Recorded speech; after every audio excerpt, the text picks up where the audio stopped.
I had a bit of a breakdown from stress at work. So, to regain my mental health, I decided that I was going to spend the next weekend off alone in the one-story, one-room cabin my grandfather had owned. We'd been trying to sell it for years since he died, but with no buyers. Probably the cabin's remoteness and lack of electricity or running water scared potential owners off. When I swung open the cabin's squeaky door, I was happy to find that it was in decent shape, except for a little dirt and some leaves that I'd no trouble sweeping up with the broom I brought from home. The cabin didn't take long to clean due to its small size and the lack of furniture, besides a table with 2 chairs and an old metal wood stove. But what I had found a little strange, though, while sleeping, was the center of the floor was a little cleaner than the rest of the cabin, and there were little drops of wax everywhere, almost like that section had been cleaned more recently than the rest of the floor, and someone has been burning a candle and dripped it all over the wooden boards. I brushed off these subtle oddities, and once the cabin was somewhat clean, I placed my sleeping bag in front of the stove, and the electric lantern I'd also brought on top of the table. The cabin had no windows, so it got really dark inside during the day, and especially at night, and the lantern would provide me all the light I needed. With the cabin livable again, I put my backpack on and spent the rest of the day hiking in the woods, and just enjoying being away from the pressures of the world outside. I also took a gun with me, but it was only for warding off grizzly bears that populated these parts. I returned to the cabin when it started to get dark outside, and placed my backpack on one of the chairs, and the gun near my sleeping bag for peace of mind, and enjoyed my meal of nuts and energy bars at the table by the bright light of the lantern. Once finished, I carried the lantern to my sleeping bag and read a book I'd brought with me for a little bit, before I drifted off to a restful sleep, which was something that I'd been missing from my life for a while. I was awakened suddenly in the middle of the night by a noise, but I wasn't sure what kind of noise it was until it happened again. There was the rhythmic sound of pounding and the squeaking of boards of something moving across the length of the cabin above my head. It would walk across the entire roof before it would change directions and move back to the beginning and start all over again. I listened some more while I tried to identify it. The footsteps were too loud and heavy to be that of a small animal like a raccoon, and the pattern it followed was that of something that walked on 2 feet instead of 4. It was then that I came to a chilling realization. Someone was pacing back and forth in the cabin's room. Now, scared out of my mind and still in my sleeping bag, I fumbled for the gun I knew was close by. I found it in the dark and clutched it tightly to my chest, while I continued to listen to the thudding above my head, which was now rivaled by the thudding of my heart. My car was parked just outside, but my car keys were packed somewhere in my backpack, which was still on the chair across the room. I didn't want to go out there unless my keys were securely in my hands and ready to go in the ignition. I would have to find them before I could make a break for my car. Whoever was crazy enough to come out to this cabin in the middle of the night and walk on my roof wasn't someone I wanted to give enough time to climb down and meet me on the ground, even if I did have my gun. I was convinced that the loud squeak of the wooden door would alert them to my presence, and I would have only minutes to get in my car and drive away. The sounds of walking stopped directly above me, and the thought that it might mean my uninvited guest was getting ready to climb off the roof and attempt to come inside the cabin propelled me into action. I had to get some light in here so I could find my backpack, find my keys, and get out of here. Still, on my back in my sleeping bag, I reached over and turned on the lantern, which barely illuminated the small room enough for me to see the cabin pale face looking down at me. Someone hadn't been pacing back and forth in the room. It had been pacing on the ceiling. I don't remember exactly what happened next. I think I shot at the thing a couple of times before I got up, grabbed my backpack and got the hell out of there, and didn't mention it for years, until now, when I decided to post this story. You see, I just woke up to sounds of someone walking above my head, but I don't want to shine my phone light up at the ceiling and see its pale face again. My bedroom isn't as dark as the cabin was, and I can clearly see its outline in the dark while it walks across my ceiling. But this time, it isn't pacing the length of the room. It's pacing the width right in front of the door, my only way out.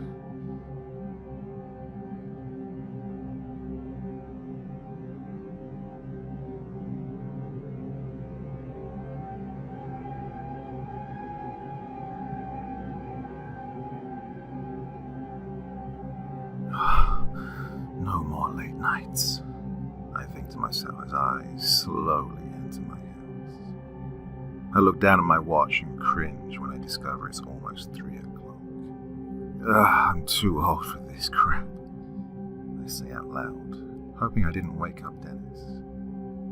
I hate leaving him alone for so long, and although he reassures me he doesn't mind, I know it bothers him. Granted, he's almost 16. But he's still a kid who doesn't need the added responsibility of taking care of himself, while I kill myself working 12 to 13-hour shifts every night. Since his mother passed away, he hasn't been the same. He's become moody, quiet, and downright strange. He went from a self-assured and gregarious young man to a whimpering little coward who seems to be afraid of his own damn shadow.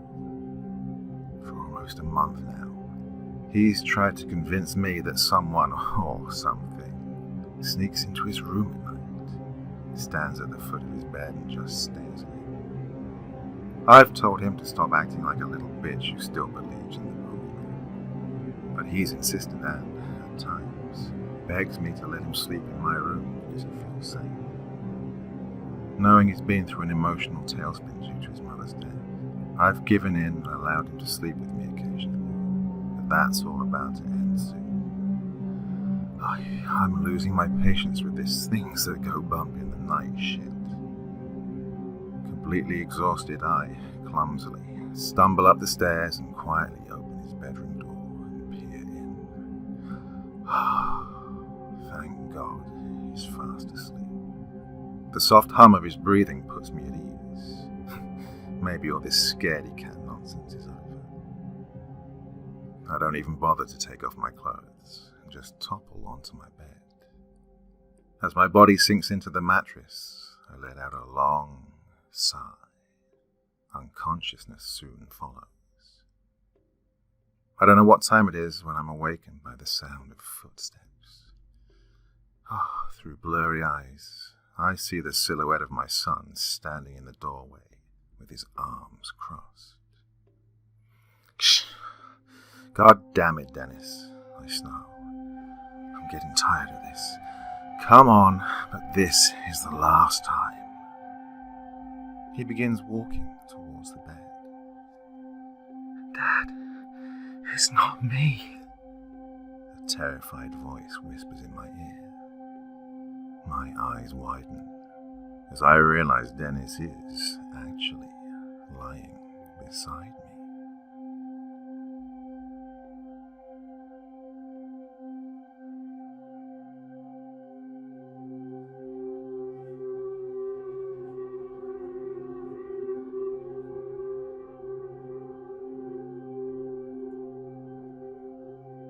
The sea called her, its wails so powerful it rolled the waves, crashing loudly within itself, further spreading the remnants of wood and cloth. So desperate were its pleas, she almost missed just what it was that broke it so. His hands so strongly gripped the splintered wood, though he was bathed in crimson. His grip held strong. Though his hair fell against his eyes, the ebony did little to shield the emerald shine, as if there was sunlight in his soul. He was fading, though he would not accept his fate. She cradled him, the fear within him brightening that wide, bright stare. Though she knew it forbidden, she whispered. Though she knew it forsaken, she lowered her hood. His grip loosened then, as she slowly sank beneath the chaos with him. She was not what was foretold to him. She was not skeletal. Her eyes were not dark. Her grip was not ice.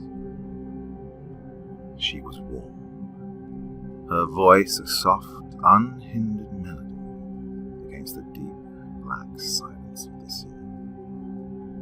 Obsidian embraced him as she drew his essence from his lips. Her kiss was gentle, her eyes the sapphire of the sky. He surrendered then as her voice enveloped him. As his light faded, his words echoed within her as he sighed against her.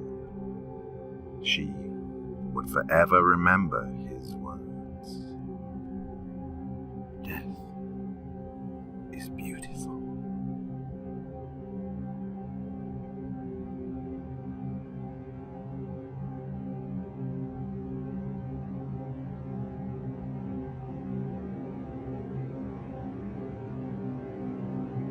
Why did you do it? The question was so dryly put and unemotional. It was a simple string of words, but I didn't think there was any simple answer. I shrugged. I don't like myself. The tall man flipped through some papers on a clipboard and asked, "Did that start before or after the accident?" I suppressed an eye roll. Well, Doc, the easiest response would be the accident, although I can't say I was a great human being before that. But really, it started when I realized I could see how people die. The accident, I answered, knowing that if I told him the truth, I'd end up locked away for a very long time. He continued reviewing the paperwork that detailed what the accident had medically caused, and how I had been treated. I tried my best not to look at him. I didn't want to look at anyone anymore. I knew he was dressed in a crisp white coat, with a blue button-up and black slacks. I knew he had short, sandy blonde hair and dark eyes. I knew what he was supposed to look like, but that's not what I saw. What I saw was a gaping knife wound in the side of his neck, blood-soaked clothes, a torn shirt from another stab wound in his abdomen. I saw dirt and tiny pebbles stuck to the side of his face from falling onto the ground. I saw pale, dead skin, and smelled steak and bourbon. The smells were usually worse, but this time it was at least bearable enough that I didn't gag. Okay, well, Clarissa, I'm going to send you for a psych evaluation and some blood work to start in the morning. I'd expect you to be here at least the mandatory 72 hours, just like any other person who would attempt suicide. Hopefully we can figure out why you feel this way, if the accident somehow caused it, and get you all fixed up and on your way soon. For now, just try to rest. I nodded and laid back against the pillow. The doctor put the chart back in its place and walked out of the door. I glanced at the girl in the bed next to mine. She seemed engrossed in some TV show about a detective or something. I rolled over to my side, facing away from her, closed my eyes and let myself drift off to sleep, aided by the painkillers in my system. When I awoke, it completely dark in the room and my bed felt alien to me. I looked around at the bland surroundings and remembered that I was in the hospital. Something seemed off though. There was a smell. I sprung into a sitting position quickly when I realized I was smelling smoke. I couldn't hear any alarms going off or any chaos in the hall, so I was left confused and a little terrified. I pushed myself out of the bed and walked to the closed door, peeking through the window and seeing nothing amiss. But it smells like there's a fire. How can no one else notice that? I thought, a sense of panic gripping my chest. I took a few deep breaths and moved into the bathroom, shutting the door behind me. When the small room became bathed in fluorescent light, I saw my reflection, a pale, thin girl that desperately needed to eat and sleep, and stop seeing dead things. It clicked then that I was probably smelling the fire from someone's death. Maybe someone had been admitted in the next room, or there was a nurse that was destined to die in some sort of blaze. This thought helped to calm me a bit. I used the toilet, washed my hands and splashed water on my face before exiting the bathroom and climbing back into my small, white, impersonal hospital bed. I didn't hate hospitals really, but I hated how vanilla they were. There's almost never any colour in character. I sat in the bed, absent-mindedly staring towards the window, which was on the wall closest to the other patients, when I realized she was sound asleep, half curled up on her side, facing me. She looked normal. From the little light shining in from the window of the door on my side of the room, and the lights from the parking lot shining through the window on her side of the room, I could see that, other than some bruises and scratches on her arms and cheek, she didn't look dead. She looked alive. She looked like she was supposed to. But why? There was movement in my peripheral, and I felt my breath involuntarily catch in my lungs. I followed the movement to look under her bed. On her back lay a girl, almost identical to the one in the bed. She was reaching up and running fingers over the bottom of the bed. Her arms were darkened and dirty. Her hair was splayed around her head and looked singed. Suddenly, she slammed her hands, palms down, to the floor on each side of her, and snapped her head to look at me. I realized where the smoke smell had come from now. Half of her face was covered in blackened, crispy skin that looked like it was falling or peeling away from the bone. I saw that she had the pale skin of a corpse where it wasn't covered in dirt or charred beyond recognition. I choked and gagged on the sudden wave of burnt flesh and hair that assaulted my nose and throat. She stared at me, both of us frozen for at least a minute. Then she slowly raised a finger to her lips and whispered, "Shh." I felt myself barely nod.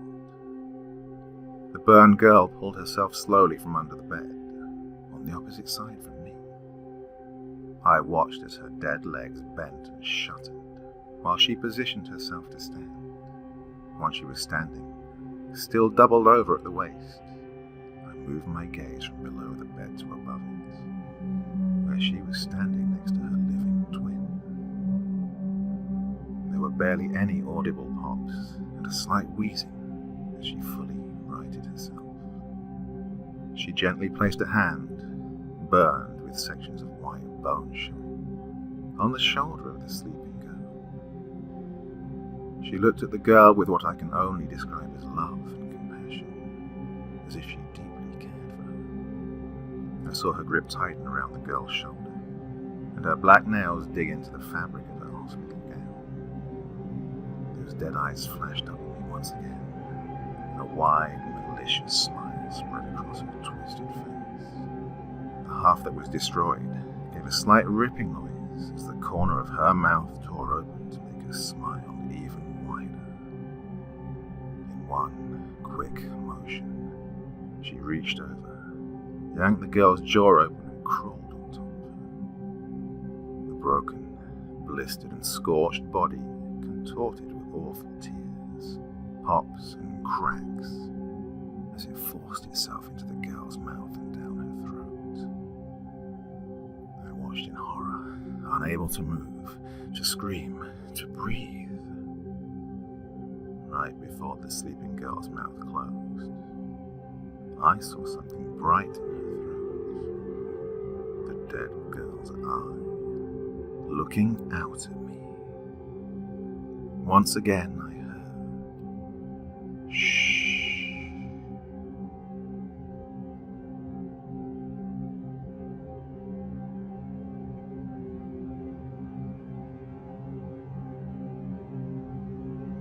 Tabitha woke with a start. Turning her head quickly from left to right, she scanned her dark bedroom. The little girl had never been afraid of the dark. In fact, Tabitha rather preferred this time of day. However, tonight felt different. Maybe the unsettling feeling she had was from the disorientation that comes from waking so suddenly. Perhaps she was not actually awake, but still asleep and dreaming right this moment. She smiled and quickly dismissed this theory as the lingering remnants of sleep were lifted from her mind. In its place, confusion emerged, for the parts of her brain that were alert and active while she slumbered had heard something. It was fuzzy and already fading from her memory, but she thought she could recall something out of place, something strange. Had she heard someone giggling in the darkness? Slowly sitting up in bed, she intently listened to the night.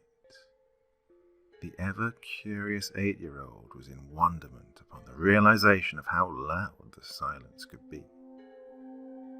She heard the long groan of the foundation travel through the walls of the old house. The light tapping of a tree branch in the breeze caught her attention. She could even make out the monotonous tick-tock, tick-tock from an ancient grandfather clock that sat proudly downstairs. More and more sounds soon revealed themselves to Tabitha, but none were out of the ordinary, nor did any cause her fear or alarm. Satisfied that all was calm, Tabitha lowered her head to her pillow. She froze in place when creaking floorboards from steps on the other side of her closed bedroom door cut through the silence. The steps were slow and profound as they grew closer and closer. Upon reaching her bedroom door, it paused. Tabitha could hear the slight scraping of fingertips rubbing against the door. True silence fell over the room and remained unbroken until a soft, high-pitched giggle emerged, sending shivers down the girl's spine. She could not tell if it came from a boy or girl, but it sounded muffled, as if the giggler was trying their hardest to hold in a flood of sniggers and laughter. There was also a sadness to the chuckles, and for a moment Tabitha thought she might have mistaken it for sobs, or maybe weeping. Cautiously, Tabitha climbed out of bed and placed her small feet on the cold floor. She made her way silently to her bedroom door and slowly turned the old brass knob. She was a brave little girl and prepared herself to face whatever monster stood on the other side, with a loud squeal from hinges neglected over the ears. Tabitha slowly opened the door and was greeted to a crimson balloon bobbling in the air at eye level. She cocked her head curiously and thought, what an odd thing to find. The balloon was large and shiny, Its red color was vibrant, and its silver ribbon sparkled brilliantly. There was nothing out of the ordinary or cause for alarm, except for the clump of grey mud that plastered the end of the ribbon to the ground and held it in place. Tabitha turned towards the giggling, now coming from downstairs. She slowly walked to the edge of the stairs and once again saw a balloon, this time blue of color, tied with a silver ribbon and floating at the bottom of the steps. Fascinated by the object, she neglected to see the foot and handprints along the walls and ceilings as she descended the stairs. The prints were from the same mud that used to hold the balloons in place, and spiraled the side of the walls to the ceiling as if up or down had no meaning for the owner of those clawed hands and feet. She plucked the ribbon's end from the clump of mud that anchored the pleasant thing in place, and proudly looked upon her two fantastic prizes she had gained tonight.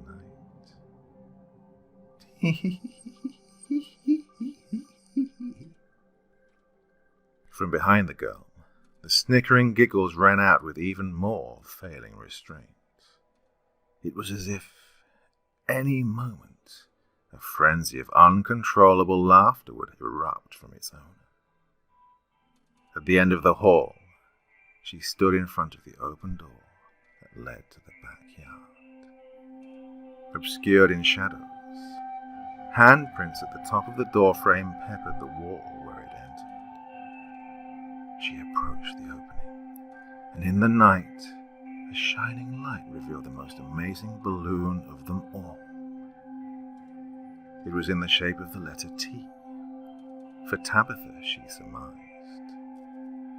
Like its ribbon, it too was silver, but it sparkled so brilliantly in the darkness. The twinkling light reminded the girl of pixie dust from the many fairy tales told to her at bedtime. As she approached the balloon, the giggles became more persistent. Its intensity rose as the ability to restrain the laughs grew ever more challenging. Closer and closer, Tabitha approached her final prize. Without realizing it, she had stepped over and past the boundaries of the doorframe and was now outside the protective walls of her homestead.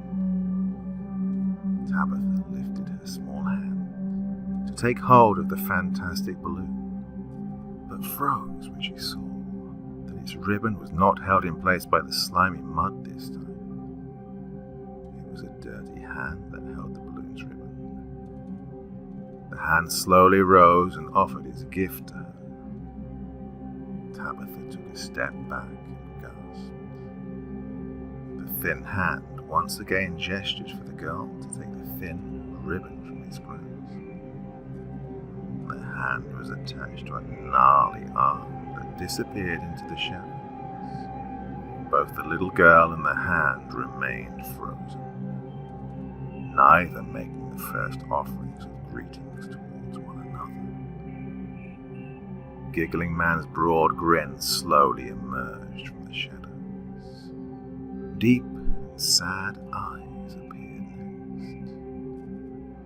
The creature was horrified, but its wide eyes and a broad smile from red lips were disarming.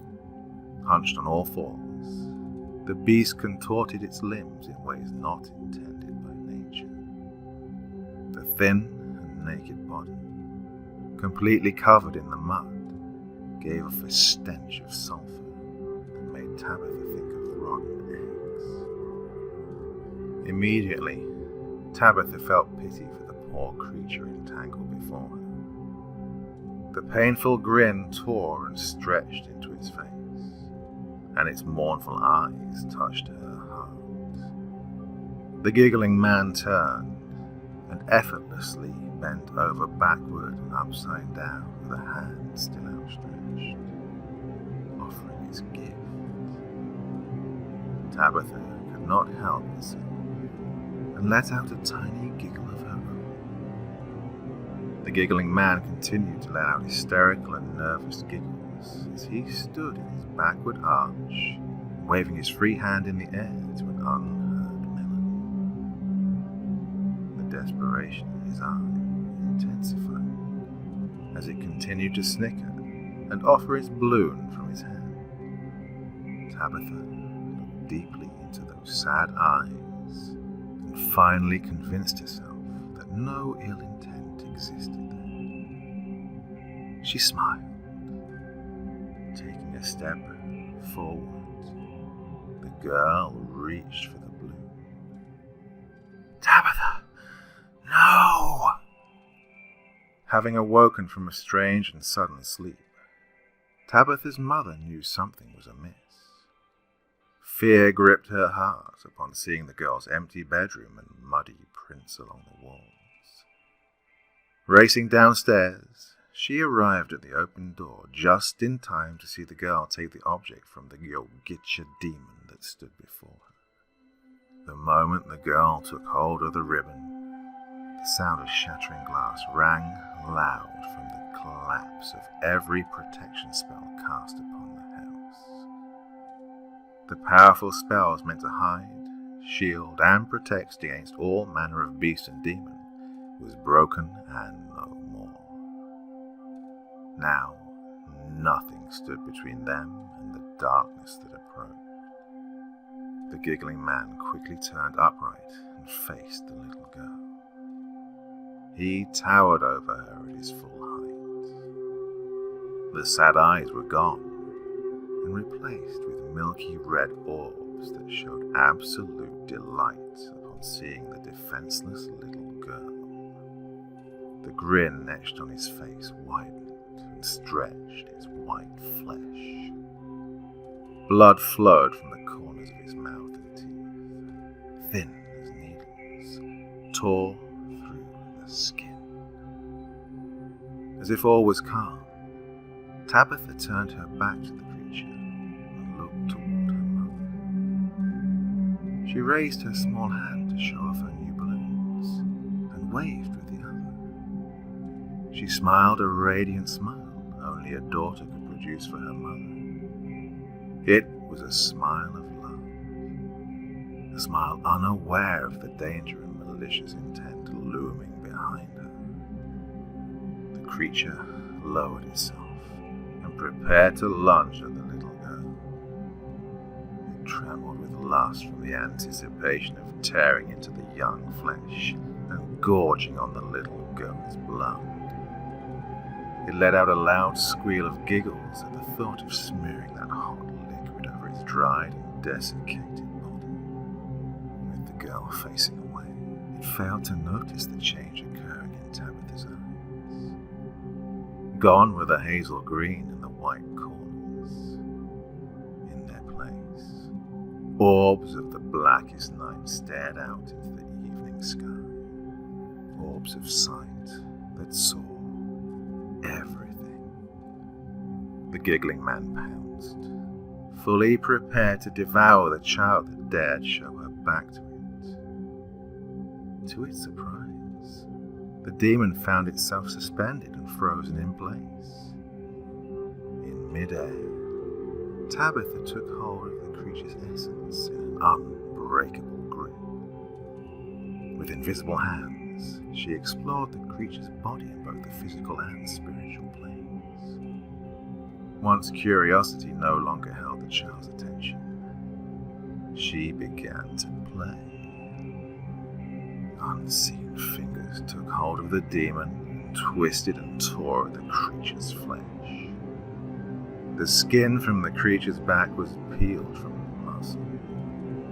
Bone was bent until they split and shattered. Every organ within its torso was squeezed and eviscerated until yellow juices soaked the ground below its suspended body. Never once did the tormented beast cease its high-pitched and insane giggling through gurgling blood and vomit pouring from its contorted mouth.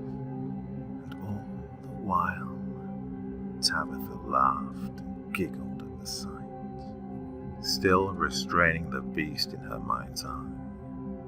The powerful little witch smiled at her new-found toy, but like so many others before it, she grew bored. Although it was fun to play with those who dared to deceive her, it quickly lost its element of pleasure. She released it, and the unrecognizable clump of flesh hit the ground with a sickening squish. A small and almost inaudible giggle was still coming from the entanglement of bones, innards, limbs, and intestines. Tabitha's mother ran to the girl and scooped her up in her arms. While embracing the child, she looked nervously around. With the protection spells having been broken, they were defenseless and no longer hidden to the world. It was widely known that Yogitsha demons are summoned in threes. It was wise to assume the other two would not be far behind their fallen brother. It was also common knowledge to summon Yogitsha demons required immense power, rooted in ancient and forbidden witchcraft, or allegiance to a demon of the highest order, to bind these dark creatures to their will. Tabitha's mother brought up her foot and stomped her heel into the demon's skull until no more laughter could be heard, and only silence remained. Backing out of the night air and into the house, she scanned the darkness for any sound or movement. They would need to leave this place immediately. Ever since Tabitha's birth, they had been on the run. Ever since her existence was made known, Tabitha's mother had done everything possible to keep her safe. She knew the child was extremely powerful, possibly more powerful than any witch to have ever walked the earth. It was her mandate to keep the child safe until she came of age. As she quickly gathered any belongings of importance, Tabitha's mother thought of the prophecy recited to her before the great covenant dissolved. The words rang loud in her mind. She took the little girl's hand and exited the house in the warm spring night. They would run and hide once again, but those words would give her strength and comfort. Words from an ancient prophecy that gave her promise of hope of a new day when they would no longer need to run. Listen, my daughters, and listen well. When the shadow of Bishagor falls upon the sons of Adam and the morning star makes war with the son of suns, the mother of Endor will tear down the 4 towers of the world's corners. Before the waters from the gates of the ancient well crack and drown the land, and fires from the first mountains fall and scorch the sky, a child will be born. This child will know power like no other, and return the stolen magic robbed from the daughters of Eve by the god of lies.